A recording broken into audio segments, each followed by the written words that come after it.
మన భారతదేశంలోనే ఎక్కువ రెమ్యునరేషన్ తీసుకున్న హీరో అల్లు అర్జున్. ఎంత? 350 కోట్లు. అంటే అది కూడా సక్సెస్ వచ్చింది కాబట్టి. ఓకే. పుష్ప వల్ల పాన్ ఇండియా సినిమా సక్సెస్ వచ్చింది కాబట్టి దాన్ని బట్టి డిమాండ్ బట్టి సప్లై ఉంటుంది కదా. 350 కోట్లు తీసుకుంటున్నాడు. ఓకే. నెక్స్ట్ చూస్తే మనం ప్రభాస్ 250 కోట్లు. ఓకే. మిగతా హీరోలు ఎన్టీఆర్, రామ్ చరణ్ వీళ్ళందరూ కూడా 100 కోట్లు 100 కోట్లు దాటిండ్రు. మహేష్ బాబు కూడా 120 కోట్లు అంట. అంటే మార్కెట్ టాక్. నేనేం అకౌంటెంట్ కదా వాళ్ళు ఎవరికి. మార్కెట్లో ఇప్పుడు నాని, రవితేజ వాళ్ళు 35 తీసుకుంటారంట. ఓకే. బాలకృష్ణ ఇంతకుముందు పాపం రెమ్యునేషన్ గురించి పట్టించుకునేవాడు, ఏదో 30లో పోయేవాడంట.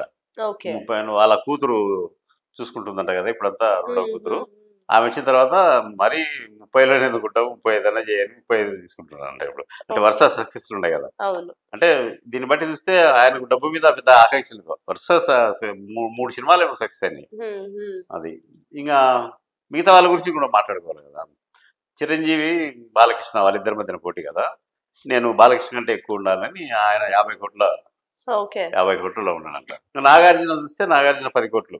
ఇప్పుడు ఆయన సినిమాలు కూడా లేవు కదా, శేఖర్ కమల్ సినిమా షోస్ ఎక్కువ నడుస్తున్నాయి కాబట్టి ఇంకా ఆయన ఎందుకు అంటే కొడుకులు ప్రమోట్ చేసే కార్యక్రమం ఉన్నాడు.